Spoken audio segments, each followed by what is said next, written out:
Welcome to my YouTube channel Assam Career Update. আজি পুনৰ আপোনালোকৰ বহুত ভাল খবৰ হৈছে ন্যায় বিভাগৰ পৰ আহিছে গ্ৰেড 3 আৰু গ্ৰেড 4 লেভেলৰ 8 pass 10 pass and 12 pass BA pass সকলো আবেদনসমূহ কৰিলেও পাৰিব নো এক্সাম হয় ভাইভা ভইচ মাধ্যমেৰে সিলেকশনসমূহ কৰা হ'ব অন্তিম সুবিধা আহিল আপোনালোকৰ বাবে সো কেনেদৰে আবেদনসমূহ কৰিব কোনটো পৰৰ ক্ষেত্ৰত কিমানকৈ এজ ক্ৰাইটেৰিয়া বিচাৰিছে কোৱালিফিকেশন বিচাৰিছে সিলেকশন প্ৰসেছটো বিচাৰিছে অৰ্হতা কিমান বিচাৰিছে এই সকলোখিনি কথা এই ভিডিঅ যোগে আলোচনা কৰা হ'ব সো যদি ভিডিঅটো ভাল পায় ভিডিঅ লাইক কৰিব লগৰ যেন সাবস্ক্ৰাইব কৰি দিব পাৰে এনেকুৱা ভিডিঅ প্ৰতিদিনে পাই থবে আৰু মোৰ WhatsApp চেনেল ভিডিঅ ডেসক্ৰিপচনত দিয়া আছে তাত গৈ ফটোটো কৰি দিব পাৰে তেতিয়া আপোনালোকে ডেইলি জবৰ আপডেট সমূহ পাই থব পাৰিব আৰু ভিডিঅটো যিমান পাৰে সিমান বড় বুজা শেয়াৰ কৰি দিও যাতে সকলো মেম্বাৰে ডেইলি জবৰ আপডেট সমূহ পাই থাকিব পাৰে আহক আজিটো আৰম্ভ কৰো ইয়াৰ আপোনালোকে দেখিছে মৰিগাঁও জুডিচিয়াৰী ৰিক্ৰুটমেণ্ট 2025 বৰ্ষৰ ক্ষেত্ৰত এপ্লাই ফৰ ড্ৰাইভাৰ পিয়ন চকীদাৰ প্ৰসেছ সাৰ্ভাৰ ভেকেন্সি এনেকুৱা ভেকেন্সি সমূহ আপোনালোকে দেখিবলৈ পাব মানে গ্ৰেড 3 আৰু গ্ৰেড 4 লেভেলৰ ভেকেন্সি আপোনালোকে দেখিবলৈ পাব সো যেটোটা এলিজিবল হ'ব যেটোটা আপোনালোকে ইন্টাৰেস্টেড হ'ব হেতু আপোনালোকে আবেদনসমূহ কৰিলেও পাৰিব সো এটা ভাল সুখবৰে এটা ভাল সুযোগে আপোনালোকে মুকলি কৰি দিছে So last date to আপোনাক জনাই দিয়া হৈছে লাষ্ট ডেট হৈছে 10/11/2025 নৱেম্বৰ মাহৰ 10 তাৰিখ পৰ্যন্ত এই ভেকেন্সি গিটাৰ ক্ষেত্ৰত এপ্লাই সমূহ কৰিলেও পাৰিব পিয়ন আছে ড্ৰাইভাৰ আছে চকীদাৰ আছে প্ৰসেছ সাৰ্ভাৰ ভেকেন্সি আছে আৰু মই প্ৰথমে ওভাৰভিউ জনাই দিব বিচাৰিছো ইয়াত দেখিব পৰিছে Morigaon judiciary recruitment 2025 organisation name Morigaon judiciary number of post 6টা এডুকেশ্যন কোৱালিফিকেশন দেখিব পৰিছে 8 পাস কৰিলে পাৰিব 10 পাস কৰিলে আবেদন কৰিব পাৰিব লগতে যে আপোনালোকে গ্ৰেজুৱেচন হয় BA হওক BSc হওক BCom হওক তেতিয়া আপোনালোকে এপ্লাই সমূহ কৰিলেও পাৰিব জব টাইপ তো আছে আসাম গভৰ্ণমেণ্টৰ জব হয় এপ্লাই মুক্ত আপোনালোকে দেখিছে অফলাইন যোগে কৰিব ইয়াত অনলাইন যোগে নোৱাৰি আৰু আপোনালোকে অফলাইন যোগে মানে বাই পোষ্টৰ আবেদন কৰিব নহলে আপোনালোকে নিজে হলে এপ্লিকেশন ফৰ্ম দিব লাগিব নহলে আপোনালোকে ডাকঘৰ যোগে পঠাই দিব পাৰিব পোষ্ট অফিচৰ যোগে আপোনালোকে পঠাই দিব পাৰিব সো কেনেদৰে পঠাব পাৰিব কোনটো এড্ৰেছত পঠাব লাগিব লগতে আপোনালোকে প্ৰসেছসমূহ কি হ'ব সকলোখিনি মই আপোনালোকক ভিডিঅত জনাই আছো সো ভিডিঅটো আপোনালোকে শেষলৈকে চাই থাকিব তেতিয়া আপোনালোকে সকলোখিনি কথা গম পাব পাৰিব ইয়াত দেখিব আছে ভেকেন্সি দেখিব পৰিছে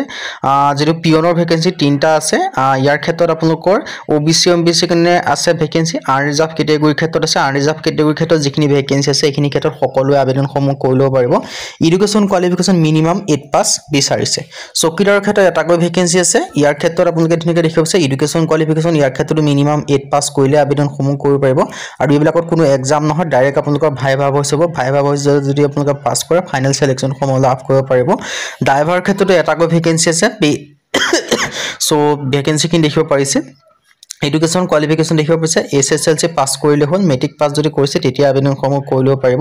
লগতে আপোনালোকে LMV লাইসেন্স বিচাৰিছে সো LMV লাইসেন্সৰ লগত যদি আপোনালোকে মেট্ৰিক পাস কৰিছে তেতিয়া আবেদনসমূহ কৰি ল'ব পাৰিব সো ডিটেইলছ খিনি আপোনালোকে দেখিব পাৰিছে আপোনালোকৰ এটা ভাল সুখবৰ এটা ভাল সুযোগে আপোনালোকে মুকলি কৰিছে সো এই সুখবৰৰ সুযোগটো আপোনালোকে নেহেৰুৱাব সো আবেদনসমূহ যে বৰ্তমানলৈকে কৰা নাই আপোনালোকে আবেদনসমূহ কৰি লওক সিলেকশন প্ৰসেছটো আপোনালোকৰ স্কিল টেষ্ট আৰু ভাইভা হৈ যাব ইয়াতো আপোনালোকৰ ৰিটেন এক্সাম অনুষ্ঠিত নহয় সো এইগিটা মাধ্যমে আপোনালোকক সিলেকশন সমূহ কৰা হ'ব বুলি উল্লেখ কৰিছে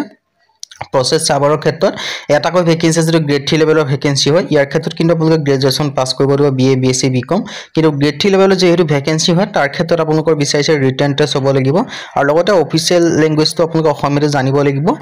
আৰু ইয়াত আপোনালোকৰ ৰিটেন টেষ্ট আৰু ভাইভা ভইচৰ মাধ্যমে সিলেকশন সমূহ কৰা হ'ব বুলি উল্লেখ কৰি দিছে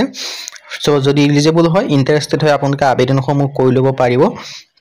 এতিয়া আহিলো আপোনালোকৰ হাউ টু এপ্লাই এতিয়া মই জনাইছো আপোনালোকক হাউ টু এপ্লাই কেনেদৰে আবেদনসমূহ কৰিব পাৰিব আৰু আবেদনসমূহ কৰিবলৈ আপোনালোকৰ যেটো আসাম ষ্টেণ্ডাৰ্ড ফৰ্ম সেই ফৰ্মৰ মাধ্যমে আপোনালোকে আবেদনসমূহ কৰিব লাগিব আৰু আবেদনসমূহ কৰিবলৈ আপোনালোকক কি ডকুমেন্টছ প্ৰয়োজন হ'ব সেইকিটা জনাই দিছো self attested copies of all education certificate যিমানখিনি আপোনালোকৰ এডুকেশ্যন সাৰ্টিফিকেট আছে না পঢ়াৰ জড়িত সাৰ্টিফিকেট আছে সকলোখিনি সাৰ্টিফিকেটৰ জেৰক্স কপি কৰি নিজে সাইন কৰিব লাগিব এজ প্ৰুফ সাৰ্টিফিকেট দিব লাগিব যেনেকৈ SSLC এডমিট কাৰ্ড বা মাৰ্কশিট দিব পাৰে আপোনাৰ বাৰ্থ সাৰ্টিফিকেট দিব পাৰে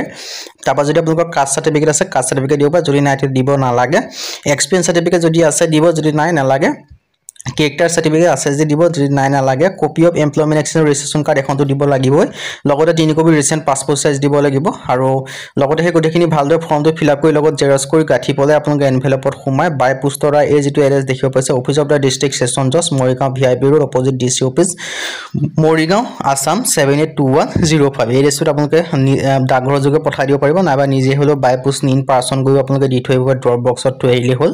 10 নৱেম্বৰ ইয়াৰ কাৰণে লাষ্ট ডেট হয় 17 অক্টোবৰ পৰা আবেদনসমূহ স্টাৰ্ট হৈছে আৰু এনভেলপটো আপোনালোকৰ সাসপেন্সত ক্লিয়াৰলি আপোনালোকে ওপৰ মেনশন কৰি দিব লাগিব এনভেলপটোৰ ওপৰত লিখি দিব লাগিব application for the post of for example আপোনালোকে পিয়নৰ ক্ষেত্ৰত আবেদন কৰিব বিচাৰে application for the post of পিয়ন বুলি উল্লেখ কৰি দিব লাগিব